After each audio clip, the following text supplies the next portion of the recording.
Please subscribe Sadhguru Sai Creations.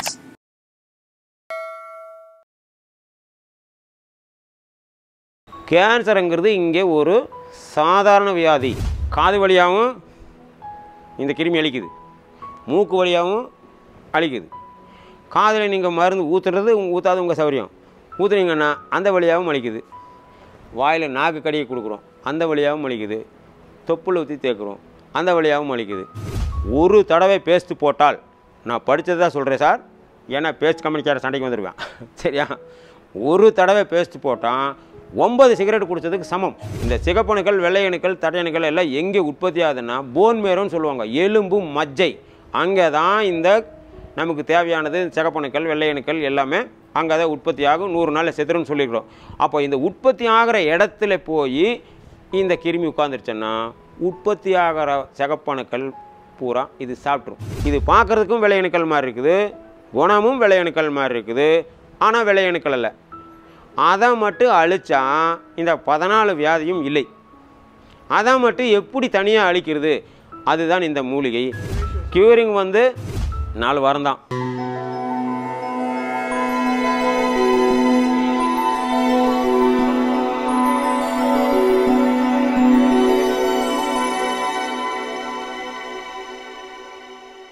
வணக்கம், நான் ரவிச்சந்திரன், மேட்டுப்பாளையம், கோயம்புத்தூர் மாவட்டம். நான் ஒரு மூலிகை ஆராய்ச்சியாளரன். நான் மூலிகை ஆராய்ச்சி பண்ணி 12 வருஷமாக ஒரு ஆராய்ச்சி பண்ணி வேர்ல்டு ஃபுல்லாக க்யூர் பண்ண முடியாத 14 வியாதிக்கு ஒரே ஒரு மூலிகை சாரில் குணமாகுது அப்படின்னு கண்டுபிடிச்சி அதை சக்ஸஸ் பண்ணியிருக்கிறாங்க. நான் சொல்லக்கூடிய வியாதி எதுவுமே எதிலேயே சரியாகாத வியாதி, சரிங்களா. ஃபஸ்ட்டு இந்த சோரியாசிஸ், தோல்வியாதின்னு சொல்லுவாங்க, சோரியாசிஸ். அதுக்கடுத்து arthritis, all types of arthritis, மூட்டு வலி, கால் மூட்டு, கை மூட்டு, தலை மூட்டு, எல்லாமே all types of arthritis. So arthritis, ankylosing spondylitis, cervical spondylitis, osteoarthritis, gout arthritis, foot arthritis, rheumatoid arthritis, சரிங்களா. Psoriasis, arthritis, asthma, varicose vein, migraine, kidney failure, cancer, heart block, heart weak, mental disorder, stroke, Parkinson, thyroid, ulcer, pressure, எல்லா வியாதி சொல்லிட்டாங்கன்னு நினச்சிக்காதீங்க. இந்த 14 வியாதி, இந்த 14மே எங்கேயுமே சரியாகாது. அது இந்த மூலிகை சாரில் சரியாகுதுன்னு கண்டுபிடிச்சிக்கிறோம். தற்சமயம் இந்த 14 வியாதிக்கு நாங்கள் பண்ணும்போது கேன்சரில் நாங்கள் ரொம்ப ஃபேமஸ் ஆகிட்டோம். கேன்சர்னாலே மக்களுக்கு எடுத்ததுமே பாதி உசுறு போயிடும். கேன்சருங்கிறது இங்கே ஒரு சாதாரண வியாதி அப்படிங்கிறது இங்கே நாங்கள் கண்டுபிடிச்சிக்கிறோம். ஏற்றுக்கிறது ஏற்றுக்காதது உங்களுடைய இது. கேட்டீங்கன்னா நல்ல தெளிவு கிடைக்கும், அடுத்த தலைமுறைக்கும் வராது. கேன்சர் டாக்டர் சொல்லுவாங்க, இது ஃபஸ்ட்டு ஸ்டேஜு, இது செகண்ட் ஸ்டேஜு, இது தேர்டு ஸ்டேஜுன்னு சொல்லுவாங்க. ஆனால் கேன்சர் அப்படிங்கிறது இங்கே ரொம்ப ரொம்ப ரொம்ப ரொம்ப ஒரு சாதாரண வியாதிங்கிறத நீங்கள் இதில் தெரிஞ்சுக்கலாம், சரிங்களா. அப்போது கேன்சரை பற்றியும் இந்த 14 வியாதி பற்றியும் தெரியணும்னா முதல் ஒரு டாப்பிக்கை நீங்கள் புரிஞ்சுக்கணும். அதை தான் சொல்கிறோம், கேன்சர்னா என்ன, இது ஏன் வருது, எதனால் வருது, இது தெரிஞ்சுக்கணும். படித்தவங்களுக்கும் தெரியணும், ஒன்றுமே படிக்காதவங்களுக்கும் தெரியணும் அப்படிங்கிறத இந்த விளக்கம். கேன்சருங்கிறது ரொம்ப ரொம்ப ஒரு சாதாரண வியாதி அப்படிங்கிறது நீங்களே தெரிஞ்சுக்கலாம். இது முழுசாக கேட்டிங்கன்னா ஆட இதுதான் கேன்சரா, நம்ம என்னமோ நினச்சோம் அப்படிங்கிற மாதிரி தான் தோணும், சரிங்களா. சரி, ஓகே. அதான் படித்தவங்களுக்கு புரியணும், படிக்காதவங்களுக்கு புரியணுங்கிற மாதிரி. முதலில் கேன்சரை பற்றி கேட்கும்போது முதல் ரத்தத்தை இந்த ஸ்டெப்பாக தான் வரும். ரத்தம் இப்போ ஒவ்வொருத்தருடைய உடம்புலையும் சிகப்பணுக்கள், வெள்ளையணுக்கள், தட்டையணுக்கள்னு 3 இருக்கும். இந்த சிகப்பணுக்கள் இருந்தால் தான் நமக்கு ஹீமோக்ளோபின் அதிகமாக இருக்கும். சிகப்பணுக்கள் கம்மியாயிருச்சுன்னு வச்சுக்கோங்களேன், ரத்தம் கம்மியாச்சுன்னா முகமெல்லாம் வெளுத்து போயிடும். கிராமத்தில் என்ன சொல்லுவாங்க, என்னடா காமாலை பிடிச்சவனாட்டம் இருக்கிறான்னு சொல்லுவாங்க. அதே நீங்கள் ஒரு சித்தா, ஆயுர்வேதா, ஹோமியோ இந்த டாக்டர்கிட்ட போனீங்கன்னா முகம் வெளுத்துருக்குது, ரத்தம் கம்மியாக இருக்குதுன்னு அவர் என்ன சொல்லுவார், ரத்த சோகை அப்படின்னு சொல்லுவார். அதே நீங்கள் ஆங்கில மருத்துவர்கிட்ட போனீங்கன்னா உங்களுக்கு அனிமியா இப்படின்னு சொல்லுவாங்க. அனிமியானா நமக்கு தெரியுமா? தெரியாது. காமாலை என்னாலும் ஒன்று தான், ரத்த சோகை என்னாலும் ஒன்று தான், அனிமிக் என்னாலும் ஒன்று தான். ஆக மொத்தம் நமக்கு ரத்தம் கம்மியாக இருக்குது, சரியா. அப்போ அந்த சிவப்பணுக்கள் இருந்தால் தான் நமக்கு ரத்தம் நல்லாயிருக்கும். அதனால் சிவப்பணுக்கள் நம்மளுக்கு வேண்டும் ஒன்று. இன்னொன்று பார்த்திங்கன்னா வெள்ளையணுக்கள்னு சொல்லுவாங்க. இந்த வெள்ளையணுக்களை பற்றி யாராச்சும் கேட்டிங்கன்னா நல்லா படித்தவங்களை கேட்டிங்கன்னா என்ன சொல்லுவாங்க, ஆன்டிபயோட்டிங்கம்பாங்க. நம்மளுக்கு புரியுமா? புரியாது. இன்னும் ஓரளவுக்கு படித்தவங்களை கேட்டிங்கன்னா வெள்ளை அணுக்கள் என்ன, எதிர்ப்பு சக்தியும்பாங்க. என்னமோ எதிர்ப்பு சக்தியாமா, அவ்வளோதான். புரியாது. புரிகிற மாதிரி சொல்லணும்னா இந்த வெள்ளை அணுக்கள் அப்படிங்கிறது என்னென்னா நம்ம உடம்பில் இருக்கக்கூடிய போர் வீரர்கள், சோல்ஜர்ஸ், பாதுகாப்பு வீரர்கள். எப்படின்னா நம்ம உடம்புக்குள்ளே ஏதாவது ஒரு கிருமி உள்ளே பூந்துச்சுன்னா உடனே இந்த வெள்ளை அணுக்கள் எல்லாம் படையெடுத்து வந்து அந்த கிருமியை அழித்து சாகடிச்சிடும். கடவுளை தான் பலத்துக்கு சிகப்பணுக்களும் பாதுகாப்புக்கு வெள்ளை அணுக்களும் படைச்சிருக்காரு. சரிங்களா? போர் வீரர்கள்னு சொன்னால் உங்களுக்கு கொஞ்சம் புரியுறது கொஞ்சம் கஷ்டம். அதுக்கு எல்லாத்துக்குமே விளக்கம் கொடுக்குறோம். போர் வீரர்கள்னா இப்போ நம்ம கையிலையோ கால்லையோ ஒரு சின்ன ஒரு காயமாகுது, ஒரு சொட்டு ரத்தம் வருது. இந்த ஒரு சொட்டு ரத்தம் வந்துச்சுன்னா ரத்தத்தினுடைய வாடை நம்மளுக்கு தெரியல, ஆனால் ஈக்கு தெரியும். உடனே வந்து ஒரு ஈ உட்காருதுங்களா? அப்போ ஈ உட்கார்றது தான் நம்மளுக்கு தெரியும். ஆனால் நம்மளை சுற்றி கண்ணுக்கு தெரியாத கிருமிகள் லட்சக்கணக்கில் இருக்குது. அதாவது டாக்டர் வந்து முகத்துக்கு மாஸ்க் போட சொல்கிறாங்க இல்லைங்க, என்ன அது புரியாது. லட்சக்கணக்கான கண்ணுக்கு தெரியாத கிருமிகள் நம்மளை சுற்றி இருக்குது. உதாரணத்துக்கு என்ன அப்படின்னா, எல்லாத்துக்கும் புரியணுங்கிறக்காக சொல்கிறோம். சினிமா தியேட்டருக்கு போகிறோம், படம் பார்க்குறோம், நேராக ஸ்க்ரீனை பார்க்குறோம், படம் தெரியுது. படம் பார்க்கும்போது போர் அடித்தா தியேட்டரில் தலைப்படி மேலே பார்ப்போம். மேலே பார்த்தீங்கன்னா அந்த பிக்சர் ரூமில் இருந்து அடிக்கிற வெளிச்சத்தில் தூள் தூளாக வெள்ளை வெள்ளையாக கருப்பாக சிகப்பாக கலர் கலராக நிறைய தெரியும், டஸ்ட்டு. இது வந்து கண்ணுக்கு தெரியாது. அந்த லைட் அடிக்கும்போது தான் அந்த கண்ணுக்கு தெரியுது. அந்த டஸ்ட்டு எப்படி இருக்குதோ அதே மாதிரி தான் இந்த கண்ணுக்கு தெரியாத கிருமிகள்ங்கிறது நம்மளை சுற்றி நிறைய இருக்குது. அப்போது நமக்கு ஒரு சொட்டு ரத்தம் வந்துச்சுன்னா ஈவு வந்து உட்கார்றதா தெரியும். ஆனால் இந்த கண்ணுக்கு தெரியாத கிருமி வந்து உட்கார்றது நம்மளுக்கு தெரியாது. அப்போது இந்த கண்ணுக்கு தெரியாத கிருமிகள் வந்து அந்த காயத்தில் உட்காந்து என்ன பண்ணும், அந்த காயத்தை சாப்பிடும். சாப்பிடும்போது உடனே நம்ம உடம்புல இருக்கக்கூடிய எல்லாம் வெள்ளை அணுக்கள் எல்லாம் ஒடியாக வந்து அந்த இடத்துக்கு வந்து யாரோ உள்ளே வர்ற அப்படின்னு சொல்லி வந்து அந்த புண்ணில் சாப்பிட்டுக்கிற கிருமியெல்லாம் சண்டை பிடிச்சி அழித்து சாகடிச்சிடும். அப்படி அந்த செத்துப்போன கிருமி தான் உங்களுக்கு புண்ணிலிருந்து வரக்கூடிய சி. ஏன் சி வருது ஃபஸ்ட்டுன்னு சொல்லுவாங்க. ஏன் சி வருதுங்கிறது யாருக்கு தெரியாது. இப்போ தெரியுதுங்களா? அப்போ வெள்ளை அணுக்கள் அப்படிங்கிறது நம்ம உடம்புல இருக்கக்கூடிய போர்வீர்கள். அப்போ பலத்துக்கு சிகப்பணுக்களும் பாதுகாப்புக்கு வெள்ளை அணுக்களும் இது கரெக்டாக இருந்தால் நம்மளுக்கு வியாதி இல்லை. அதே அந்த வியாதி வந்த கிருமியை வந்து சாகடிச்சிருதே. ஆனால் இந்த கேன்சரை பொறுத்தளவில் என்ன சொல்கிறாங்க, உலகம் பூரா என்ன சொல்கிறாங்கன்னா, நமக்கு பாதுகாப்பு கொடுக்க வேண்டிய வெள்ளை அணுக்களே அளவுக்கு அதிகமாக உற்பத்தி ஆகிறதா cancer. WBC, over production or multiplication, இதுதான் கேன்சர்னு சொல்கிறாங்க. அதாவது இந்த சிகப்பணுக்கள் வெள்ளை அணுக்கள் இதுக்கு பார்த்தீங்கன்னா இதுக்கு ஆயுசு எவ்வளோன்னா ஒரு 100 நாள். சரிங்களா? ஈசல் எப்படி இன்றைக்கி உற்பத்தி ஆகுது, நைட்டு செத்து போகுது. அதே மாதிரி தான் இந்த சிகப்பணுக்களுக்கும் வெள்ளை அணுக்களுக்கும் பார்த்தா ஆயுசு வந்து 100 நாள். உற்பத்தியாக 100 நாளில் செத்துரு, உற்பத்தியாக 100 நாளில் செத்துரு. இந்த செத்துப்போன செல்லு தான் நம்ம குளிக்கும்போது வர்ற அழுக்கு, டெட் செல்ஸ். இங்கே ஏசியில் உட்காரவனுக்கும் அழுக்கு வரும், மம்பட்டி எடுத்து வேலை செய்கிறவனுக்கும் அழுக்கு வரும். ஏசியில் உட்காரவனுக்கு அழுக்கு வரக்கூடாதுல்ல, அதை செத்துப்போன செல் தான் இது. அப்போ 100 நாள் தான் இதுக்கு ஆயுசு.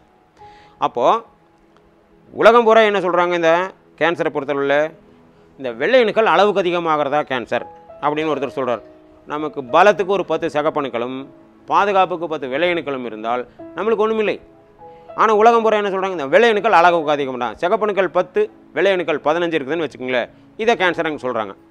சரிங்களா? அது 1000 சொல்கிறாங்க, அதில் சொன்னால் உங்களுக்கு கன்ஃபியூஸ் ஆகிருமங்கிறதுனால இது ஒரு குத்து மதிப்பாக சொல்கிறோம். அப்போது இந்த 100 அதனால் இந்த வெள்ளை அணுக்கள் ஏன் அளவுக்கு அதிகமாக உற்பத்தி ஆகுது இன்னும் உலகம் பூரா கண்டுபிடிக்க முடியலை. ஒன்று, அதனால் ஒரு குரூப் என்ன சொல்லுது அப்படின்னா, வெள்ளை அணுக்கள் எல்லாம் உற்பத்தி ஆகுது ஆனால் 100 நாளில் சாக மாட்டேங்குது, அதனால தான் இந்த வெள்ளை அணுக்கள் ஜாஸ்தி, இது ஒரு குரூப் சொல்லுது. இன்னொரு குரூப் என்ன சொல்லுது, வெள்ளை அணுக்கள் உற்பத்தி ஆகுது, சாகிறதெல்லாம் 100 நாளில் சாகிறது, ஆனால் அளவுக்கு அதிகமாக உற்பத்தி ஆகுது, அதுதான் பிரச்சனை அப்படின்னு இன்னொரு குரூப் சொல்லுது. இன்னொரு குரூப் என்ன சொல்லுது, இந்த அளவுக்கு அதிகமாக அந்த இதில் 10 அதில் 10 இருந்த பிரச்சனையில் இந்த 15 ஆகும்போது தான், இந்த வெள்ளை அணுக்கள் அதிகமாகும்போது தான் அதுவே நம்மளை இருக்கிற கிருமியை சாப்பிடுது.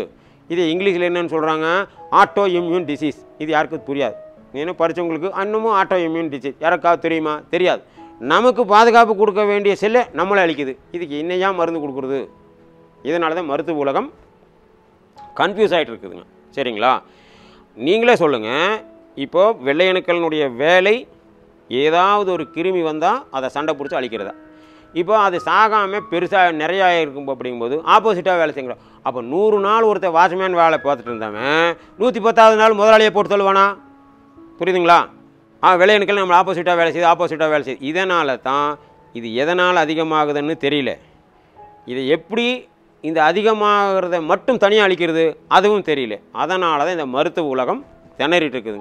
கீமோதெரப்பின்னு சொல்லுவாங்க. கீமோதெரப்பின்னா ஒரு தீவிரவாதி இருக்கிறான், சுற்றிலி 10 நல்லவன் இருக்கிறாங்க. இதை தீவிரவாதி போடணும்னா பூராத்தையும் போட்டு தள்ளுறது.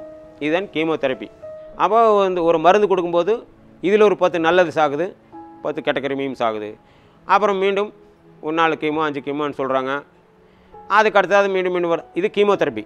ரேடியேஷன் அப்படிங்கிறது உடம்புல வர இந்த இடத்துல கேன்சர் இருக்குதுன்னா இந்த கதிர்வீச்சு சிகிச்சை. இங்கே இருக்கிற நல்லது கெட்டது ரெண்டையும் அழிக்கிறது இது கதிர்வீச்சு சிகிச்சை. டோட்டலாக ரத்தத்தில் அழிக்கிறது கீமோதெரப்பி. இன்னொன்று அந்த பார்ட்டை எடுத்துருவாங்க. இது ஆப்ரேஷன். இதுதான் நடந்துகிட்டே இருக்குது. ஆனால் மீண்டும் மீண்டும் மீண்டும் மீண்டும் வந்துகிட்டே இருக்குது. சரிங்களா? இது ஏன் தெரியல. என்னுடைய கருத்து என்னென்னா, இந்த WBC அதிகமாக இருக்குது. ஏன்டா அதிகமாக இருக்குதுன்னு இன்னும் யாருக்கும் தெரியல. ஓகே, ஒரு அளவுக்கு புரிஞ்சிருக்குன்னு நினைக்கிறேன்.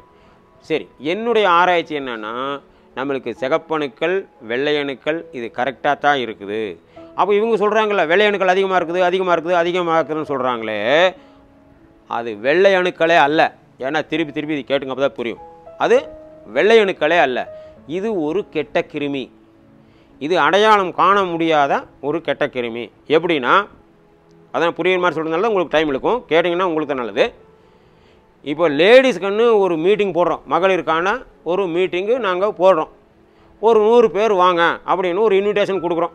எதுக்கொன்று ஒரு லோனுக்கோ எதுக்கொன்று 100 பேர்த்துக்கு நாங்கள் இன்விடேஷன் தர்றோம். 100 சேர் போட்டிருக்கிறோம் மீட்டிங்குக்கு 100 லேடிஸ் வருவாங்கன்னு சொல்லி. ஆனால் 110 பேர் வர்றான், 110 பேர் வர்றாங்க. அப்போ நம்ம என்ன கன்ஃபியூஸ் ஆகி போகுது. என்னடா 100 பேருக்கு தானே பத்திரிக்கை கொடுத்தா, யாராவது சொந்தக்காரன் கூப்பிட்டு வந்தானா, இன்விடேஷன் இருக்கணும்னு தான் வர சொல்லிக்கிறோம். ஆனால் 110 பேர் வர்றாங்க. அப்போ யார் அந்த அதிகமாக இருக்கிற 10 பேர் யாருன்னே தெரியல, எப்படி வந்தாங்கன்னே தெரியல. யார் அந்த 10 பேருன்னா திருநங்கை, இங்கிலீஷில் என்ன டிரான்ஸ்ஜெண்டர் அப்படின்னு சொல்லுவாங்க. சரிங்களா? அதாவது ஆம்பளை தான், பார்க்குறதுக்கு லேடிஸ் மாதிரியே இருக்கிறா, அப்படி ஆக்டிவிட்டீஸுக்கு லேடிஸ் மாதிரியே இருக்கா அப்படி, ஆனால் லேடிஸ் அல்ல. புரியுதுங்களா? லேடிஸ் பார்க்குறதுக்கு ஆம்பளை தான், பார்க்குறதுக்கு லேடிஸ் மாதிரி, நடவடிக்கை பாவனை எல்லாமே லேடிஸ் மாதிரி, ஆனால் லேடிஸ் அல்ல. சரிங்களா? அது மாதிரி இது ஒரு கெட்ட கிருமி, ஒரு அரவாணி மாதிரி.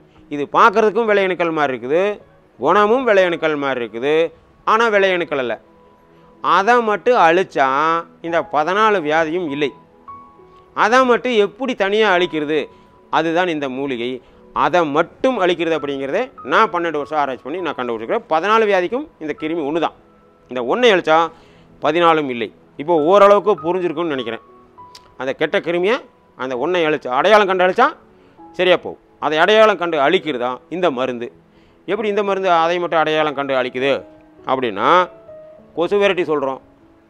கொசு வெரைட்டி வச்சா கொசுவை தான் அழிக்கும், ஈக்கு பாய்சன் கிடையாது. கொசுவுக்கு தான் இது பாய்சன், ஈக்கு பாய்சன் கிடையாது. இந்த படத்தில் சொல்லுவாங்க, பொட்டப்புள்ள பிறந்தா கள்ளிப்பால் கொடுக்குறாங்கன்னு சொல்லி. கள்ளிப்பால் கொடுத்தா குழந்தை செத்து போகும். ஆனால் அதே கள்ளியை வெட்டி போட்டிங்கன்னா வெள்ளாடு நல்லா சாப்பிடும், நல்ல பால் கறக்கும். அப்போ அந்த கள்ளிப்பால் நம்மளுக்கு விஷம், ஆட்டுக்கு உணவு. இன்னும் விவசாயம் பண்ணுறவங்களுக்கு சொல்லணும் அப்படின்னா களைக்குள்ளின்னு சொல்கிறோம். முதல்ல நெல், கரும்பு, வாழையெல்லாம் போடுவோம், களை எடுப்போம், மம்பட்டியில் வெட்டுவோம், கடை தோண்டுவோம், என்னமோ பண்ணுவோம். இப்போ அப்படி இல்லை, ஆள் பற்ற மாட்டேங்குது. களைக்கொல்லின்னு ஒன்று விட்ருக்குறான். அடிச்சிங்கன்னா நீங்கள் எந்த பயிர் பண்ணாலும் அதுக்கு தகுந்த களைக்கொல்லி இருக்குது. அந்த களைக்கொல்லி அடிச்சிங்கன்னா பயிரெல்லாம் நல்லா இருக்கும், களையெல்லாம் கறிக்கு போகும். சரிங்களா? அது மாதிரி இது ஒரு மூலிகை, ஒரு மூலிகை சார். இதை 12 வருஷம் ஆராய்ச்சி. இதை சாப்பிட்டால் அந்த தேவையில்லாதையெல்லாம் அழியுது. HIV அழியுதுன்னே வச்சுக்கோங்களேன். இங்கே வந்து பார்த்தீங்கன்னா தெரியும். சரிங்களா? அந்த குறிப்பிட்ட கிருமியை அழிச்சா இது சரியாக போகும். இது ஒரு பக்கம். சரிங்களா? கேன்சருக்கு அதை அந்த தேவையில்லாத அந்த அளவுக்கு அதிகமாக இருக்கிற கிருமி அழியுது. அளவுக்கு அதிகமாக இருக்கிற கிருமி அதான் அந்த அரவாணியம்னு சொல்கிறோம்ல, அந்த கிருமி இந்த மருந்தில் அழியுது.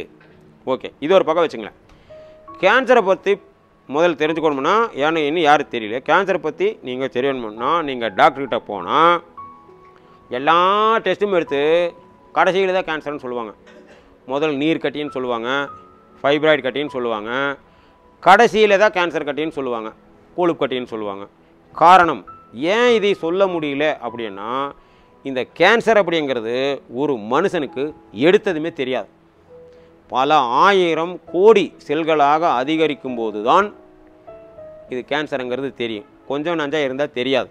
அதனால தான் நீர் கட்டி, ஃபைப்ராய்டு கட்டி, அந்த கட்டி, இந்த கட்டி. கிளி ஜோசிங்கார்கிட்ட பேசும்போது சொல்லுவான், எல்லாம் பேசிட்டு பார்த்தீங்களா கடைசியில் முருகரே வந்து முடிக்கிறேன் பாரு. அது மாதிரி தான் எல்லாம் பார்த்துட்டு எல்லா டெஸ்ட்டும் பார்த்து கடைசியில் இது கேன்சர்னு சொல்லுவாங்க. சரிங்களா? அப்போது மருத்துவ உலகமே என்ன சொல்லுது, ஏன் இது சரியாகிறது இல்லைன்னா, இது பல ஆயிரம் கோடி செல்களாக அதிகரிக்கும் போது தான் தெரிய வருது. ஒரு தடவை நீங்கள் கீமோதெரப்பியோ, ரேடியேஷனோ, ஆப்ரேஷனோ, நாட்டு வைத்தியமோ ஏதோ ஒன்று பண்ணி அது அழிஞ்சு போச்சுன்னு சொல்லுவாங்க. அந்த அழிஞ்சு போச்சு அப்படின்னு சொன்னால் மருத்துவ உலகம் என்ன சொல்லுதுன்னா, கண்ணுக்கு சரியாயிடுச்சு அப்படின்னாலும் இது கண்ணுக்கு தெரியாத அளவில் இருக்கிறது என்பது தான் பொருள் அப்படின்னு தான் முடிக்கிறாங்க. அதனால தான் நீங்கள் போய் கேன்சருக்கு எங்கே ட்ரீட்மெண்ட் பண்ணினாலும் 3 மாதத்துக்கு ஒருக்கா வந்து செக்கப் பண்ணிக்க அப்படிம்பாங்க. அப்போ ஒன்றுமில்லை நல்லா தான் இருக்கிறேன்னு சொல்லுவீங்க. அதுக்கு அடுத்த சார் இந்த இடத்துல வலிக்குது சார், இந்த இடத்துல வலிக்குதா, ரைட், இது பரவி இருக்கும். ஒரு பெட் ஸ்கேன் எடுக்க சொல்லுவாங்க. பெட் ஸ்கேன்னா டோட்டல் பாடி எடுக்கிறது. அந்த டோட்டல் பாடி எடுக்கும்போது என்னாகும், 4 இடத்த காட்டும். இங்கே கொஞ்சம் இருக்குது, அங்கே கொஞ்சம் இருக்குது, அங்கே கொஞ்சம் இருக்குது, இங்கே கொஞ்சம் இருக்குது. அப்போ என்ன சொல்லுவாங்க, ஏதோ ஒரு இடமா இருந்தால் ஒன்று வெட்டி எடுக்கலாம், இல்லை ரேடியேஷன் கொடுக்கலாம், இல்லை கீமோ கொடுக்கலாம். இது 4 இடத்துல இருக்கும்போது 4 இடத்த தோண்ட முடியாதுல்ல. அதனால் கடைசியில் என்ன சொல்லுவாங்க, இது 4 இடத்துல வந்துருச்சு. பேஷண்ட்கிட்ட சொல்ல மாட்டாங்க, கூட வந்தவங்ககிட்ட சொல்லுவாங்க, இது 4 இடத்துல பரவிடுச்சுங்க, ஏதோ ஒரு இடமான ஏதோ பண்ணலாம், இது 4 இடத்துல பண்ணிடுச்சு. அப்புறம் நம்ம கீமோ அது இதில் கொடுத்தா பாடி தாங்காது, இன்னும் 2 வருஷம் இருப்பார், அவர் ஆசைப்பட்டதை வாங்கி கொடுங்க சொல்லி அனுப்பிடுவார். ஏன்னா இது எங்களுக்கு இங்கே வந்து சொல்லி எங்களுக்கு தெரிஞ்சு போச்சு. ஒன்று. இன்னொன்று சொல்லுவாங்க, இந்த கேன்சரை பொறுத்தளவில் first stage, second stage, third stage, 4th stage அம்மாங்க. கண்டக்டர் சொல்கிற மாதிரியே சொல்லுவாங்க பஸ்ஸில். நமக்கு ஸ்டேஜ்னா என்னன்னே தெரியாது. நம்மளும் டாக்டர் கேட்குறோமா, கேட்கவும் மாட்டோம். ஏன்னா அவங்களும் பேசுகிறது இல்லை, நம்ம பேசுகிறதுக்கும் விட மாட்டாங்க. தப்பாக நினைக்காதீங்க டாக்டரு, தப்பாக நினைக்காதீங்க, உள்ளதை தான் சொல்கிறேன். சரிங்களா? இந்த கேன்சரை first stage, second stage, third stage என்ன அப்படின்னா, செண்டு மல்லி பூ பார்த்துருப்பீங்க. செண்டு மல்லியம்பாங்க, குண்டு மல்லியம்பாங்க, மஞ்சள் கலரில் இத்தாசோடு பூ இருக்கும். இது சின்னதாக இருந்தால் இது ஃபஸ்ட்டு ஸ்டேஜ், மொக்கு. இந்த பூ இன்னும் கொஞ்சம் பெருசாகுது, அந்த கேன்சர் கொஞ்சம் பெருசாகுது, இது செகண்ட் ஸ்டேஜ். இன்னும் கொஞ்சம் பூ நல்லா விரியுது, இது தேர்டு ஸ்டேஜ். இன்னும் பார்த்தோன்னா இந்த பூ நல்லா விரிஞ்சுது, காஞ்சி போச்சு, இதுதான் 4th ஸ்டேஜ். அப்படின்னு என்ன, நல்லா பூ வந்து மெச்சூர்டாகி விரிஞ்சு காஞ்சி போச்சு. இனி இதை பிச்சு போட்டிங்கன்னா முளைக்கும். இந்த 4th ஸ்டேஜ்னா இதுவும் பெருசாகிடுச்சு, இன்னும் வெடிச்சா எல்லா பக்கம் ஸ்ப்ரெட் ஆகும். இதுதான் இதை ஸ்டேஜுங்கிறது. முதல்ல அதை தெரிஞ்சுங்க. சரிங்களா? ஏன்னா இது சொல்லியிருக்க மாட்டாங்க.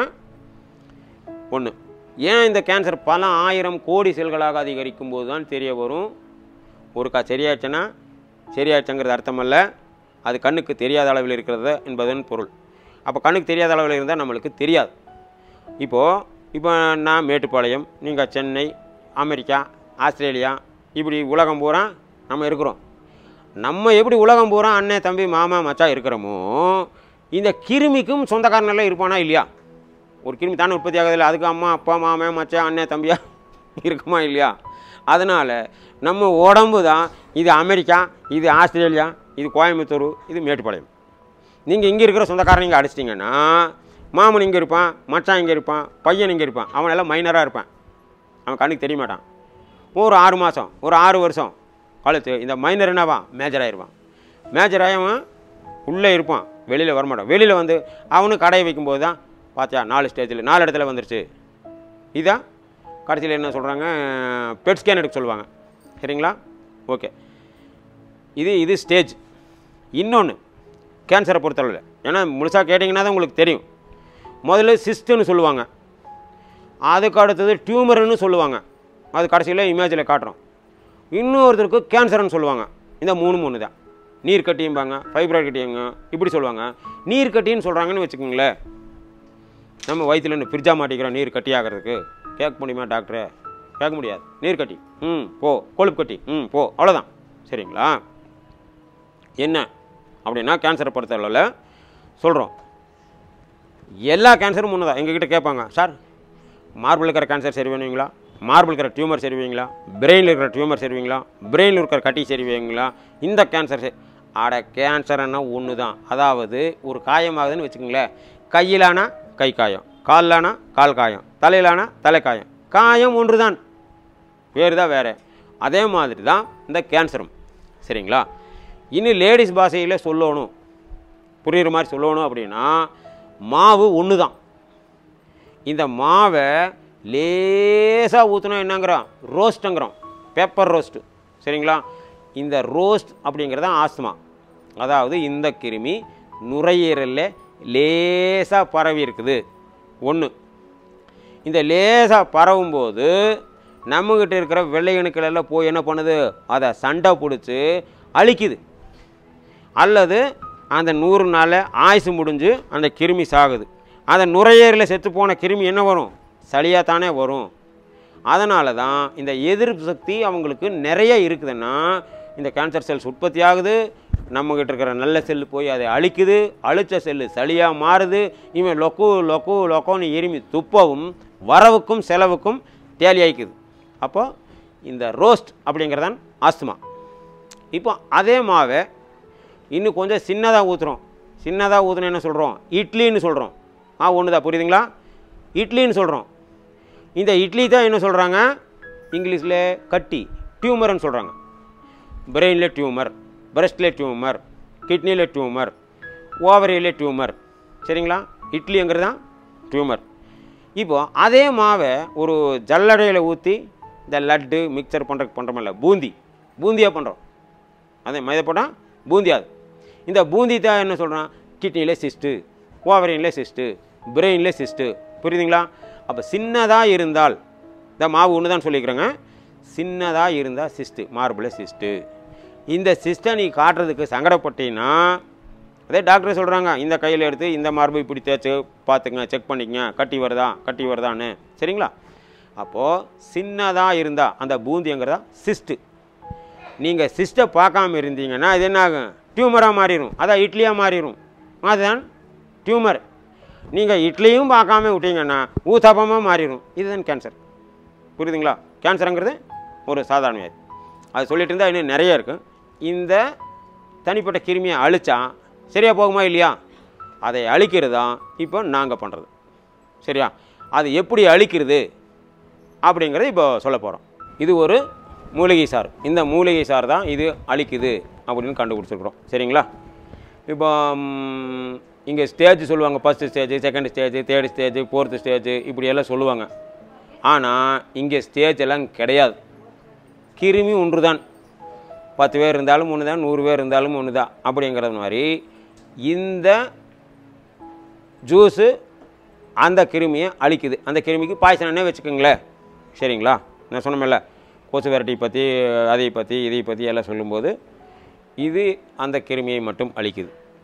இது ஒரு மெத்தட். இதை நீங்கள் யூஸ் பண்ணுறது பொறுத்து. சரிங்களா? இந்த மருந்தை காதில் ஊற்ற சொல்கிறோன்னா அது உங்கள் சௌரியம், கம்பல் பண்ணுறது கிடையாது. சரிங்களா? காதில் ஊற்றுனா காதில் ஒரு ஜவ்வு இருக்குது. அந்த ஜவ்வில் பார்த்தீங்கன்னா கண்ணுக்கு தெரியாத ஓட்டைகள் நிறைய இருக்குது, மைக்ரோ ஹோல்ஸ். இந்த ஹெர்பல் ஜூஸை காதில் ஊற்றுனா காதில் சின்ன சின்ன கண்ணுக்கு தெரியாத ஓட்டைகள் இருக்குது. அந்த ஓட்டைகள் வழியாக இந்த மருந்து 1 சொட்டோ 2 சொட்டோ உள்ளே இறங்குது. உள்ளே இறங்குனதுமே ரத்தத்தில் கலக்கிடும். உடனே காதில் ஊற்றினா ரத்தத்தில் கலங்கும். இதே ஒரு கான்செப்டாக பண்ணி ஆராய்ச்சி பண்ணது இது கண்டுபிடிச்சது. என்ன அப்படின்னா, ஒரு நல்ல போதையில் நல்ல போதையில் இருக்கிறவனே நீங்கள் எத்தனை குடமாக தண்ணி ஊற்றினா கூட போதை தெரியாது.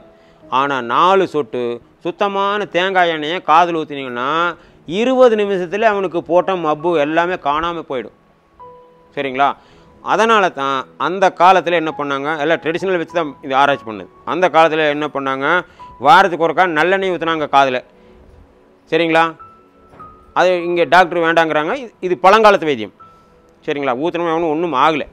அதனால் இது காதில் ஊற்றும்போது காதில் ஒரு ஜவ்வு இருக்குது. அந்த ஜவ்வில் கண்ணுக்கு தெரியாத ஓட்டைகள் நிறைய இருக்குது. இந்த ஓட்டைகள் வழியாக இந்த ஜூஸ் உள்ளே போனதுமே இது டைரெக்டாக ரத்தத்தில் கலங்கிடுது. அதனால தான் சொன்னேன், தேங்காய் எண்ணெய் காதில் ஊற்றினா மப்பு சரியாது.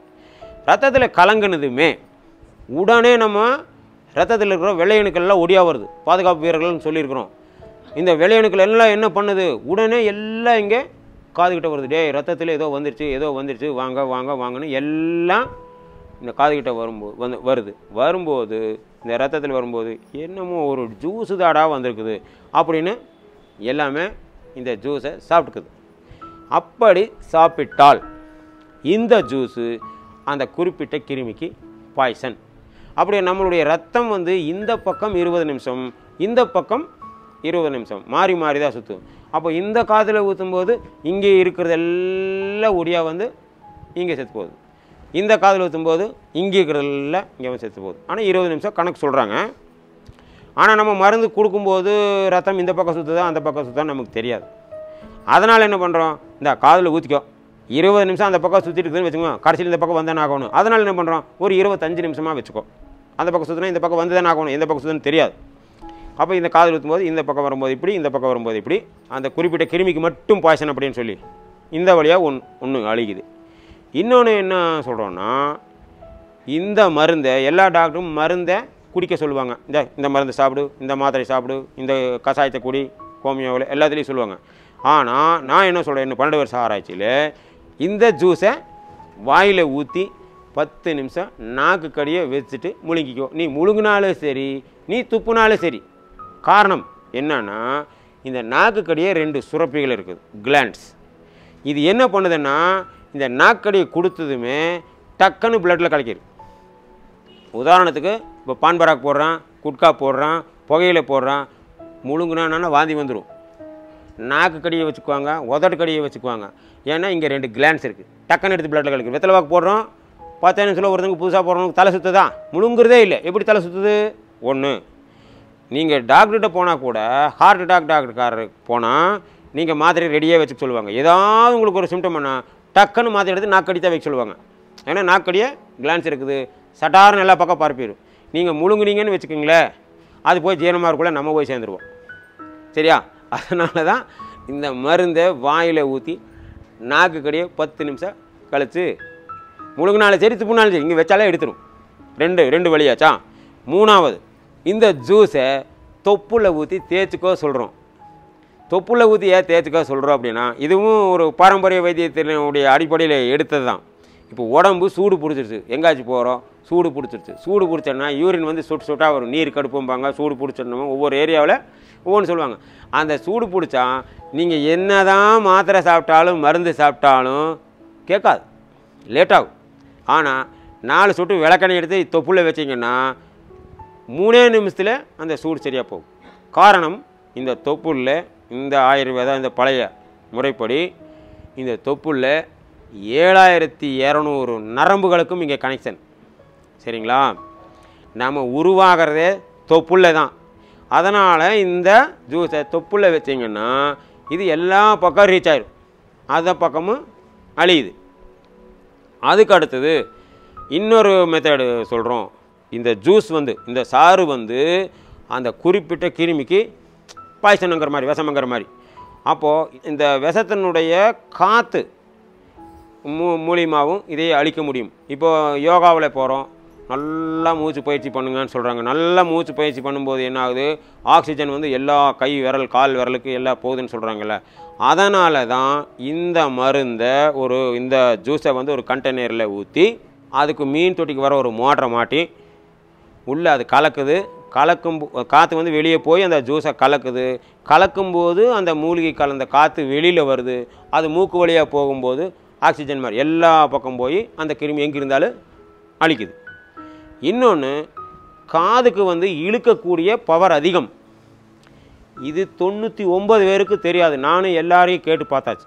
இப்போ மார்கழி மாதம் வெளியே போகிறோம், சளி பிடிச்சிக்கோங்கிறோம். ஆனால் பால்காரை வெடிய சுற்றுறான், அப்படி சளி பிடிக்கிறது இல்லை. காரணம், அந்த காலத்திலே மப்ளர்னு நம்மளால் கண்டுபிடிச்சிருக்கிறோம். காதை போட்டு கட்டியாச்சுன்னா காற்று உள்ளே போகாது. ஒவ்வொரு தடவையுமே நீங்கள் பாருங்கள், இன்னும் சொல்லலை. செப்டிக் டேங்க் கழுவுனா விஷவாய் தாக்கி செத்து போயிட்டாங்கிறாங்க. ஒரு டைமுக்கு ஒரு ஆள் சாகிறதில்ல, ஒரு டைமுக்கு 3 பேர் சாகிறாங்க. ஒரு ஆள் சாகிறான், இறங்குனா காணு, இன்னொரு இறங்குறா காணு, 3வது ஆள் இறங்குனா 4வது ஆள் தான் தப்பிச்சுக்கிறான். அதாவது ஒரு 100 அடி கிணத்துக்குள்ளே இறங்குறான். விஷவாயு இருக்குதுன்னு நம்பலாம், விஷவாயோ நல்ல வாயோ இருக்குதுன்னு தெரியாது. ஆனால் செப்டிக் டேங்கில் என்ன இருக்கும், விஷவாயு தான் இருக்கும். இறங்குறா அப்படி இறங்குனதுமே சேர்த்துடுறா. அப்படி காரணம் அந்த விஷவாயு காது வழியாக பூந்து அப்படியே அட்டாக் பண்ணுது, படக்கன்னு போயிடுறா. ரெண்டாவது ஆள் இறங்குறான் காணும், மூணாவது ஆள் இறங்குறான் காணும், நாலாவது அப்படிங்கும்போது தான் கேஸும் வெளியே போயிடுது, தப்பிச்சுக்கிறான். ஆனால் எப்படி சாகிறான்னு இன்னும் யாருக்கும் தெரியல.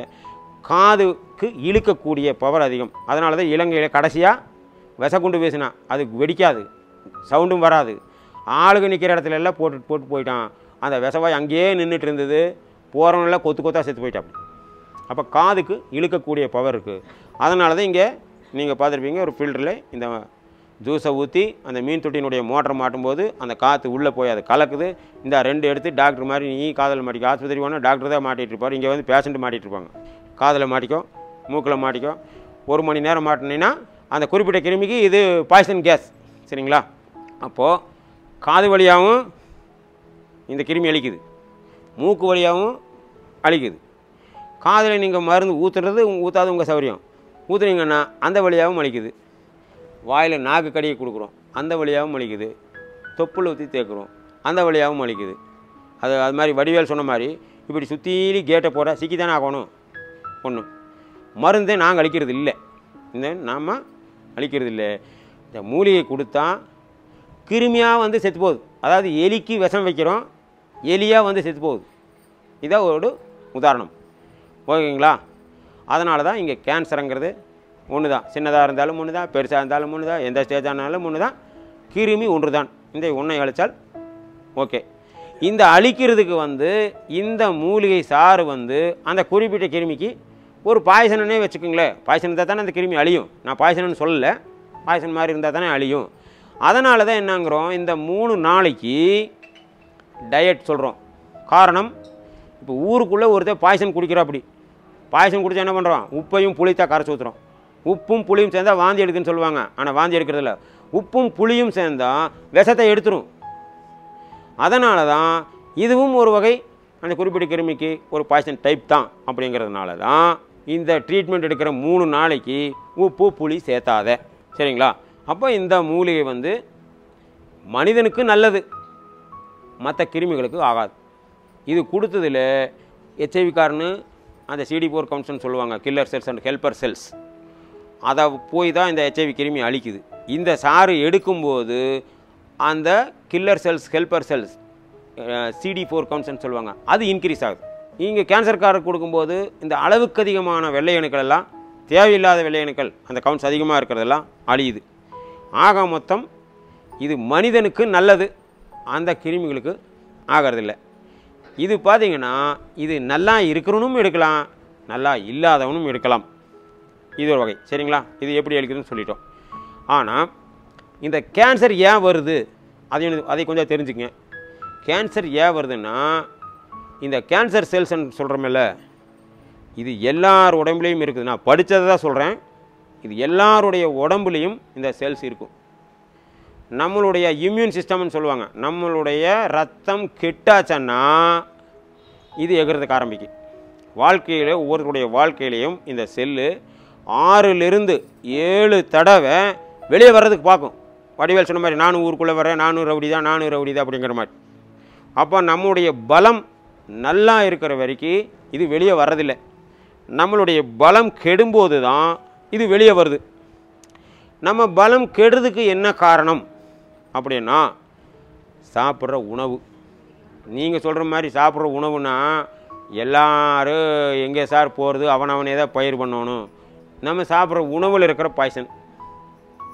முதல்ல வந்து இது பணக்காரங்களுக்கு மட்டும் வந்துட்டு இருந்தது. காரணம் 30-40 வருஷத்துக்கு முன்னாடி போங்க, இது பணக்கார வியாதி. இன்றைக்கி எல்லாருக்குமே அது வருது. காரணம் 30 வருஷத்துக்கு முன்னால் போங்க, எல்லோரும் எதில் பல் விளக்கணும், குச்சியில் விளக்கணும், உப்பில் விளக்கணும், கறியில் விளக்கணும், செங்கல்ல விளக்கணும். அப்போது விளம்பரத்தில் சொன்னாங்க, இன்னும் கறியிலேயே விளக்குறேன்னாங்க, இன்னும் உப்புலேயே விளக்குறேன்னாங்க. இப்போ என்ன சொல்கிறாங்க, உங்கள் பேஸ்ட்டில் உப்பு இருக்குதாங்கிறாங்க, உங்கள் பேஸ்ட்டில் கறி இருக்குதாங்கிறாங்க, இன்னும் ஒருத்தர் உங்கள் பேஸ்ட்டில் இந்துப்பு இருக்குதாங்கிறாங்க. காரணம், ஒரு தடவை பேஸ்ட்டு போட்டால், நான் படித்தது தான் சொல்கிறேன் சார், ஏன்னா பேஸ்ட் கம்பெனிக்கார சண்டைக்கு வந்துடுவேன், சரியா? ஒரு தடவை பேஸ்ட்டு போட்டால் 9 சிகரெட் குடித்ததுக்கு சமம். பேஸ்ட்டு போட்டால் எப்படி 9 சிகரெட் குடித்ததுக்கு சமம்னு நீங்கள் கேட்பீங்க. ஏற்கனவே சொல்லிக்கிறோம், இந்த மருந்தை வாயில் வச்சா நாக்கடியே 2 கிளாண்ட் இருக்குது, அது டக்குன்னு எடுத்து ரத்தத்தில் கலக்கிறேன்னு சொல்கிறோம். இந்த கூல்ட்ரிங்க்ஸ் கெட்டு போகுன்னு சொல்லி அதில் விஷத்தை கலக்கிறேன்னு சொன்னாங்க, புழு வந்துருன்னு சொல்லி. அதே மாதிரி தான் இந்த பேஸ்ட்டை போட்டிங்கன்னா அந்த பேஸ்ட்டு கெடாமல் இருக்கிறதுக்கு, நாற்றம் அடிக்காமல் இருக்கிறதுக்கு என்ன பண்ணுறேன், அதில் ஒரு கெமிக்கல் கலக்கிறாங்களா. பொதுவாக சொல்கிறது தான் நாங்கள் சொல்கிறோம். அந்த கெமிக்கல் பயங்கரமான பாய்சன். அதனால் 40 வருஷத்துக்கு முன்னாலே வில்லேஜில் பார்த்தீங்கன்னா தெரியும், எல்லோரும் பல்லு விளக்குவோம். ஒரு பணக்கார பல்லு விளக்குறான்னா வீதி முன்னால் வந்து எனக்கு பல்லு விளக்குவோம், வாயெல்லாம் நுறையாக பண்ணிக்குவோம், அரை மணி நேரம் விளக்குவாருன்னா அந்த தடத்தில் போகிறவங்க நல்லா பார்க்கணுமா, ஒரு பணக்காரராமா பேஸ்ட் போட்டு பல்லு விளக்குறாராமா. அப்போ பணக்காரனுக்கே வந்துட்டு இருந்தது. இன்றைக்கி எல்லாருமே பேஸ்ட்டுக்கு வந்துட்டோம். அது போக குழந்தைக்கு பேஸ்ட் போட்டு கொடுத்தா அது நல்லா சாப்பிடுது, ருசியாக கொடுக்குற மாதிரி பேஸ்ட்டெல்லாம் வந்துருச்சு. இப்போது விளக்குறவனுக்கே 9 சிகரெட்டுன்னா குழந்தை சாப்பிடுது, சாப்பிட்டு போகிறதுக்கு தெரியலாமல் போயிடுது. அப்புறம் டாக்டர்கிட்ட தூக்கிட்டு போகிறாங்க, அந்த ஆள் டாக்டருக்கு தட்டி பார்க்குறாரு, கொட்டி பார்க்குறாரு, என்ன வியாதின்னு அவருக்கும் தெரியாது, ஒரு ஆன்டிபயோட்டிக் கொடுக்குறாரு. சரிங்களா? அப்போ பல்லு விளக்குற பேஸ்ட் 30 வருஷத்துக்கு முன்னாலே பணக்காரன் விளக்கிட்டு இருந்தால் இன்றைக்கி எல்லாருமே அதுக்கு வந்துட்டோம். சரி, காலையில் பல்லு விளக்குறேன் பேஸ்ட்டில் விஷம். அதுக்கு அடுத்தது குடிக்கிற காப்பி. கிராமத்துலேருந்து உங்களுக்கு கேட்டால் தெரியும், கிராமத்தில் போனீங்கன்னா டீ கடைக்கு போனீங்கன்னா அஸ்கா டீ வேணுமா, சாதா டீ வேணுமாம்பா, வெள்ளை சக்கரை வேணுமா, கரும்பு சக்கரை வேணுமாம்பா. பணக்காரங்கள்லாம் வந்தால் இந்த வெள்ளை சக்கரையை தான் கேட்பாங்க, ஏழைப்பாளைக்கு வந்தால் கரும்பு சக்கரை கேட்பாங்க. ஆனால் இப்போ என்னாச்சு, அப்படியே மாறிடுச்சு. பணக்கார கரும்பு சக்கரைக்கு போயிட்டான், ஏழைப்பாளைகள்லாம் வெள்ளை சக்கரைக்கு போயிட்டாங்க. காரணம், இந்த வெள்ளை சர்க்கரை அஸ்காவில் வந்து 1 லிட்டர் கரும்பு சாருக்கு 200 மில்லி பாஸ்பாரிக் ஆசிட்ங்கிறத ஊற்றி துவைக்கிறாங்கிறனா ப்ளீச் பண்ணுறான்னு இங்கிலீஷில். ப்ளீச் பண்ணி 80 டிகிரி சென்டிகிரேட்டில் போய் 8 மிஷினுக்கு போய் கடைசியில் மாட்டு எலும்பு தூளை கலக்கி தான் வெள்ளை சர்க்கரையாக வருது. சரிங்களா? அப்போ 8 மிஷினுக்கு போயிட்டு வெள்ளை சர்க்கரையாக வருது. சாதாரண கரும்பு சர்க்கரை இப்படி காலையில் காய்ச்சுறாங்க, மத்தியானம் கரும்பு சர்க்கரை ஆயிடுது. இது 60 ரூபாய்க்கு விற்கிறாங்க. ஆனால் 8 மிஷினுக்கு போயிட்டு வர்ற அதே கரும்பு சாரில் வச்ச தயாரிக்கிற அஸ்கா சர்க்கரை 8 மிஷினுக்கு போயிட்டு வருது. அது 500 ரூபாய்க்கு விற்கணுமா இல்லையா? 35 ரூபாய்க்கு தானே விற்கிறாங்க. எப்போ என்ன பண்ணுறாங்க, இத்தினூண்டு கரும்பு சாரை வச்சு எதையோ பண்ணி நமக்கு அஸ்கா சர்க்கரைன்னு தலையில் கட்டிடுறாங்க. அதனால் இந்த வெள்ளை சர்க்கரை காலையில் குடிக்கிற காப்பியில் விஷம். அதுக்கு அடுத்தது தாளிக்கிற எண்ணெய். 1 கிலோ எள்ளு 100 ரூபா, 3 கிலோ எள்ளு போட்டால் தான் 1 லிட்டர் எண்ணெய் ஆகும். அப்போ எள்ளுக்கே 300 ரூபா போச்சு. இந்த எள்ளுக்கு ஆட்டும்போது கசப்படிக்கும், அதுக்கு எவ்வளோ கருப்பட்டி போடணும், 350 ரூபாயாச்சு. ஆடுறதுக்கு 50 ரூபாயாச்சு, 400 ரூபாயாச்சு. இன்னும் நிறைய ஆயிலே இருக்குது. சூரியகாந்தி எண்ணெய் விற்கிது, சூரியகாந்தியே இல்லை. நம்ம சூரியகாந்தி எண்ணெய் வாங்குறோமா இல்லையா?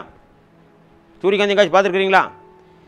அவனே போட்டிருக்கிறான், கவர்லேயே போட்டிருக்கிறான், தயாரிப்பு மேனுஃபேக்சர் ஃப்ரம் இம்போர்ட்டட் குரூட் ஆயில்னு போட்டுக்கிறான். பெட்ரோலில் இருந்து வரக்கூடிய கழிவில் அவனே போட்டுக்கிற கவர்லேயே போட்டுக்கிறான். நம்ம அவனுக்கு தப்பே சொல்ல முடியாது, நீ தான் யூஸ் பண்ணுற. சரியா? பெட்ரோலிருந்து வரக்கூடிய ஒயிட் மினரல் ஆயில், நிறமற்ற ஆயில்.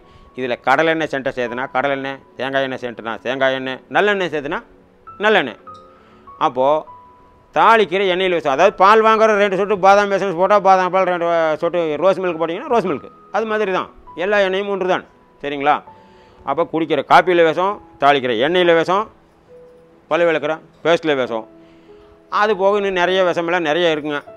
அப்போ இத்தனை விஷம் சேரும்போது ரத்தம் கெட்டு போயிடுது. ரத்தம் கெட்டாச்சுன்னா இது எகிறதுக்கு ஆரம்பிச்சிடுது. இதுதான் இந்த வியாதி வர்றதுக்கு காரணமே. இதில் ஓரளவுக்கு நீங்கள் கேன்சரை பற்றி புரிஞ்சுப்பீங்கன்னு நினைக்கிறேன். 14 வியாதிக்கும் ஒன்று தான். அப்பனுக்கு இது வந்தால் மகனுக்கு இது வரலாம். காரணம், ஒரு குழந்தையை பார்க்குறோம், பாரு கண்ணு மூக்கு வாய் பார்த்தா அப்பா மாதிரியே இருக்குது, அம்மா மாதிரி இருக்குதுன்னு சொல்கிறோம். கண்ணு மூக்கு வாய் எல்லாம் அப்பா மாதிரி இருக்கும்போது அப்பா கிட்ட இருக்கிற கிருமி நமக்கு வராமல் போகுமா? அதனால் அப்பாவுக்கு 80 வயசில் ஒரு கேன்சர்னா மகனுக்கு 40 வயசில் என்ன வரும்? சின்னதாக இருந்தால் செஸ்ட்டு, பெருசாக இருந்தால் டியூமரு, அதை விட பெருசாக இருந்தால் கேன்சர்னு சொல்கிறோம். இன்னொன்று சொல்லுவாங்க, அப்போ இங்கே எல்லா கேன்சரும் ஒன்று தான். இன்னொன்று சொல்லுவாங்க, இது பிளட் கேன்சர்னு சொல்லுவாங்க, போன் கேன்சர்னு சொல்லுவாங்க. அது ஒன்று தான். என்னன்னா, இந்த சிகப்பணுக்கள், வெள்ளையணுக்கள், தட்டையணுக்களை பற்றி சொல்லியிருப்பேன். இந்த சிகப்பணுக்கள், வெள்ளையணுக்கள், தட்டையணுக்கள் எல்லாம் எங்கே உற்பத்தி ஆகுதுன்னா போன் மேரோன்னு சொல்லுவாங்க, எலும்பு மஜ்ஜை. அங்கே தான் இந்த நமக்கு தேவையானது சிகப்பணுக்கள், வெள்ளையணுக்கள் எல்லாமே அங்கே தான் உற்பத்தி ஆகும். 100 நாளில் செத்துருன்னு சொல்லியிருக்கிறோம். அப்போ இந்த உற்பத்தி ஆகிற இடத்துல போய் இந்த கிருமி உட்காந்துருச்சுன்னா உற்பத்தி ஆகிற சிகப்பணுக்கள் பூரா இது சாப்பிட்ரும். இதுதான் பிளட் கேன்சர். புரியுதுங்களா? நேராக போன் மேரோவில் போய் உட்காந்தா உற்பத்தி ஆகிற ரத்தத்தை பூரா இது சாப்பிட்ருது. அப்போ பார்த்தா வெள்ளையணுக்கள் தான் ஜாஸ்தியாக இருக்குது, ரத்தமே இருக்காது. ரத்தத்தை கொடுத்துட்டே இருப்பாங்க, டெய்லி கொடுப்பாங்க, 10 நாளைக்கு ஒருக்கா கொடுக்காங்க, 5 நாளைக்கு ஒருக்கா கொடுப்பாங்க. இதுதான் பிளட் கேன்சர். ஆக மொத்தம் கேன்சர் என்றால் எல்லாமே ஒன்று தான், கிருமி ஒன்று தான். இதை அழிக்கிறதுக்கு இது வரைக்கும் மருந்து இல்லை அப்படிங்கிறது என்னுடைய கருத்து. உதாரணம்னா இந்த ஊரில் இருக்கிற 9 டாக்டர் கேன்சர் தான் இறந்தாங்க. இன்னும் நிறைய டாக்டர் வந்து எங்கிட்ட ட்ரீட்மெண்ட் எடுத்து போயிட்டாங்க. அதனால தான் நான் வந்து இது வெளிநாட்டில் 5 கண்ட்ரிஸில் பண்ணிகிட்டு இருந்தோம். மெயின் மலேசியா மாதத்தில் 2 நாள் 3 நாள் தான் இங்கே இருக்கிறது. பாய் டோட்டல் மலேசியா தான். மலேசியா, ஸ்ரீலங்கா, சிங்கப்பூர், இந்தோனேஷியா, மாலத்தீவு 5 கண்ட்ரிஸில் பண்ணிகிட்டு இருந்தோம். இந்த 5 கண்ட்ரிஸ்லையும் போகும்போது என்ன பண்ணுறான், இவன் என்னத்தை கொடுக்குறாங்கிற டெஸ்ட் பண்ணுறதுக்கு தான். இனி மலேசியாவிலே கடத்திட்டே போயிட்டானுங்க, கிட்னாப் பண்ணிட்டு போயிட்டானுங்க. கடைசியில் அது எப்படியோ வந்தோம். இப்போ அதனால் எந்த நாட்டுக்கும் போகிறதில்ல, எவனையும் நம்பி வர்றதும் இல்லை. இங்கேயே ஒரு 100 டாக்டருக்கு மேலே எங்களை ஆராய்ச்சி பண்ணியாச்சு. இவன் என்னத்தை கொடுக்குறான்னு எல்லாருக்குமே தெரியாது. இது நாங்கள் ரொம்ப பெருசாக பண்ணுறதுக்கு விரும்பலை. ரொம்ப பெருசாக பண்ணால் ராமர் பிள்ளை கதையாகி போகும். அதனால் பண்ணுறதும் இல்லை. இங்கே கேன்சர் ஒரு சாதாரண வியாதி. ஒரு நாளைக்கு இவ்வளோ வேறு தான் பண்ண முடியும். இந்த மாதத்தில் ஏன் கொடுக்குறோம் அப்படின்னா, மழை வந்ததுனால எங்களுக்கு கொஞ்சம் மூலிகை கிடைக்குது. அதனால் அதை வச்சு பண்ணுறோம். நாங்கள் ஃபேமிலியாக மட்டும்தான் பண்ணுறோம். க்யூரிங் வந்து 4 வாரம் தான். முதல் வாரத்துலேயே அழிஞ்சிரும். முதல் நாள் மருந்து இந்த மூலிகை சாரை யூஸ் பண்ணாலே மறுநாளே தெரியும் ஃபேஸில் டிஃப்ரென்ஸ் தெரியும். இங்கே சொல்லிடுவாங்க இன்னும் 2 நாள் தான், இங்கே 3 நாள் தான், இங்கே 4 நாள் தான் அப்படின்னு. இது முதல் வந்து சென்னையில் ஒரு பெரிய விஐபிக்கு பண்ணோம். டாக்டர் 2 நாள் தான் சொன்னாங்க. அந்த மாதிரி இப்போ 8 வருஷம் நல்லா இருக்கிறாங்க. அதை கேள்விப்பட்டு தான் மலேசியாவில் சொன்னாங்க. டோட்டல் பிளட் கேன்சர் 1 வீக் தான் சொன்னது. குடும்பமே டாக்டர். அது 4 நாளில் டோட்டல் சேஞ்ச் ஆச்சு. அப்புறம் தான் 20 ஆளாச்சு, 40 ஆளாச்சு, 100 ஆளாச்சு. அதனால் மாதத்தில் 3 ரவுண்டு வரும். இங்கே 3 நாள், அங்கே 3 நாள், அங்கே 3 நாள். இது வாரத்தில் 3 நாள் மட்டும்தான் வைத்தியம், ரெகுலர்லாம் கிடையாது. இப்போ கேன்சர்னால் 4 வாரம், வாரத்தில் 3 நாள், திங்கள் செவ்வாய் புதன், திங்கள் செவ்வாய் புதன், திங்கள் செவ்வாய் புதன் வரலாம். மருந்து இங்கே வந்து ஜூஸு சாப்பிட்டுக்கலாம். தங்குற மாதிரி இருந்தால் இது ஆக்சுவலாக வந்து இது நாங்கள் சும்மா பண்ணிகிட்டு இருந்தது. ஆஸ்மாவுக்கு வந்து வெறும் 3 நாள் இங்கே சரியாகுது. ஏன்னா நான் இது ஏன் பண்ணுறேன்னா, நான் 12 வருஷமாக நான் ஆஸ்மாவில் இருந்தேன். நான் எல்லா மருந்தையும் எடுத்து பார்த்தேன். கடைசியில் இது சாகிற வரைக்கும் சரியாகதான்ட்டாங்க. ஆஸ்மாக்காரே சரியான மாதிரி எனக்கு தெரியல, மற்றவங்கள சொல்லலை. அதனால் நான் இதையே பல கோணத்தில் ஆராய்ச்சி பண்ணணும்.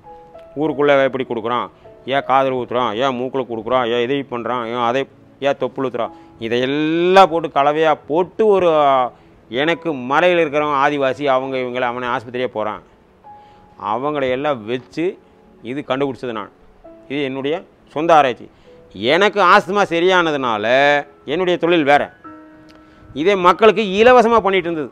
ஆஸ்துமானா 3 நாள் தான். இந்த இன்கேலர் போடலைன்னா வெறும் 3 நாள், 1 மணி நேரத்தில் வித்தியாசம் தெரியும். 1 மணி நேரத்தில் கர்ரு முருன்ட்டு வருவாங்க, சரியாயிருவாங்க. இந்த ஆஸ்துமா டாப்பிக்கே உங்களுக்கு கடைசியில் சொல்லும் 3 நாள் தான். சரிங்களா? அப்படி பண்ண ஆராய்ச்சி தான் இந்த மூலிகை. கடைசியில் இந்த மூலிகை வந்து 5 கோடி ரூபாய் கேட்டாங்க 25 வருஷத்துக்கு முன்னால். முதல்ல ஆஸ்துமா சரியாதுன்னு கண்டுபிடிச்சோம். ஒரு தோல்வியாதிக்காரனுக்கு பூசா சொன்னோம், ஓ இது நல்லது தான், இது ஒரு தெய்வீக மூலிகைன்னே வச்சுக்கிங்களேன்.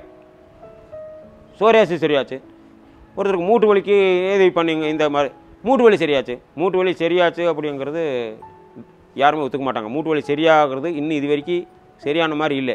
அதனால விளம்பரத்திலே சொல்லுவான், எனக்கு மூட்டு வலி இருந்தது, நான் இந்த மருந்தை யூஸ் பண்ணினேன், நான் நல்லா இருக்கிறேன், அப்படி தானே சொல்லுவாங்களே தவிர நல்லா ஆயிடுச்சுன்னு யாரும் சொல்ல முடியாது. சொன்னால் அது சட்டப்படி குற்றம். சரியாகாத வியாதி நீ மட்டும் என்ன கதை விடுறியா, அது கேஸ் போட்டுருவாங்க. அப்போது இங்கே மூட்டு வலி கொஞ்சம் சரியாச்சு, சோரியாசிஸ் சரியாச்சு, ஆஸ்துமாவும் சரியாச்சு. அப்புறம்தான் இதை வந்து 5 கோடி ரூபாய் கேட்டாங்க. கேட்ட கடைசியில் தான் என்னடா நம்ம ஒரு மருந்து கொடுக்குறோம், ஒருத்தருக்கு நுரையீரல் தகராறு அது சரியாகுது, ஒருத்தருக்கு தோல்வியாக சரியாகும், ஒருத்தருக்கு மூட்டு வலி சரியாது, எப்படி ஒரு மருந்து எப்படி இத்தனைக்கு சரியாகும்? அப்படிங்கிறனால தான் கூகுள்லேயும் யாகுலேயும் அலர்ட் கொடுத்தோம். Psoriasis, arthritis, asthma daily 100 mail 150 mail வரும். எல்லாம் படித்து பார்த்தா கடைசியில் 14க்கும் ஒரு லிங்க் இருக்குதுன்னு கண்டுபிடிச்சோம். அப்போ கண்டுபிடிச்சி தான் இதை பண்ணிட்டு இருக்கிறோம். இது தோலில் வரும்போது சோரியாசிஸ், நீங்கள் தோல் டாக்டர்கிட்ட போகலாம். இது எலும்பில் வரும்போது ஆர்த்தரைட்டிஸ், எலும்பு டாக்டர்கிட்ட போகலாம். ஏன்னா தோல் டாக்டருக்கு எலும்பை பற்றி தெரியுது கஷ்டம். ஏன்னா கண்ணை பற்றி பார்க்குற டாக்டருக்கு காதை பற்றி தெரியுது கொஞ்சம் கஷ்டம் தான். பொதுவாக எம்பிபிஎஸ்ங்கிறது காமன். அப்போ தோலில் வரும்போது சோரியாசிஸ் தோல் டாக்டர், எலும்பில் வரும்போது ஆர்த்தரைட்டிஸ் எலும்பு டாக்டர். 15 வருஷமாக ஒருத்தனுக்கு தோல்லையே இருந்துச்சுன்னா தோல்லேருந்து உள்ளே பூந்துடும். அப்போ தோலில் வரும்போது சோரியாசிஸ், எலும்பில் வரும்போது ஆர்த்தரைட்டிஸ், போத் அட்டாச் ஆகும்போது இதுக்கு பேர், 2 அட்டாச் ஆகும்போது இதுக்கு பேர் சோரியாட்டிக் ஆர்த்தரைட்டிஸ். அப்போ தோல் டாக்டருக்கு போகிறதா எலும்பு டாக்டருக்கு போகிறதா கன்ஃபியூஸ். அதனால தான் தோல் வியாதி கொஞ்சம் அளவுக்கு அதிகமாக போனாலோ, மூட்டு வலி கொஞ்சம் அளவுக்கு அதிகமாக போனாலோ, 2க்கு கொடுக்கக்கூடிய மருந்து கேன்சர் டேப்லெட் தான். மீத்தோட்ராக்சைட், சல்பாசாலாசைன், எம்டிஎக்ஸ், என்பரல், குளுக்கோசாமின், நிறைய எனக்கு நிறைய இருக்குது. இது ஆராய்ச்சி படித்து பாஸ் பண்ணுறவங்க வேறு, ஆராய்ச்சி பண்ணுறவங்க வேறு. சரிங்களா? இப்போ சோரியாசிஸ் பொறுத்தவரை என்ன சொல்லுவாங்க? ஒருத்தர் சோரியாஸுங்கிறாங்க, ஒருத்தர் எக்ஸிமாங்கிறாங்க, ஒருத்தர் எக்ஸிமா சோரியாஸுங்கிறாங்க, இன்னும் பெரிய டாக்டர் போனால் ஸ்கின் கேன்சருங்கிறாங்க. கேன்சர் இதில் வந்துருச்சுங்களா? அப்போ கேன்சருக்கு மாத்திரை தான் கொடுக்குறாங்க. அதனால் 14க்கும் ஒரு லிங்க்குங்கிறது கண்டுபிடிச்சோம். 12 வருஷம் ஆராய்ச்சி. அது 3 நாள் தான் பண்ணுறோம். திங்கள், செவ்வாய், புதன். திங்கக்கிழமை வரணும், திங்கள் செவ்வாய் தங்க வேண்டி வரலாம், புதன்கிழமை போய்க்கலாம். இங்கே தங்குறது ஃப்ரீ தான், காமனாக தான் இருக்கும். சாப்பாடு ஃப்ரீ தான். தங்குற அப்படி ஒரு பெட்ஷீட் எடுத்துக்கலாம், தங்கிக்கலாம். இல்லை வசதி வாய்ப்பு இருக்குதா? இங்கே 700-800 ரூபாயிலிருந்து 50,000 வரைக்கும் மேட்டுப்பாளத்தில் லாட்ஜ் இருக்குது. திங்கள் செவ்வாய் தங்க வேண்டிய புதன்கிழமை போய்க்கலாம். அதுக்கு மேலே பண்ணுறதுக்கு எங்களாலையும் முடியாது.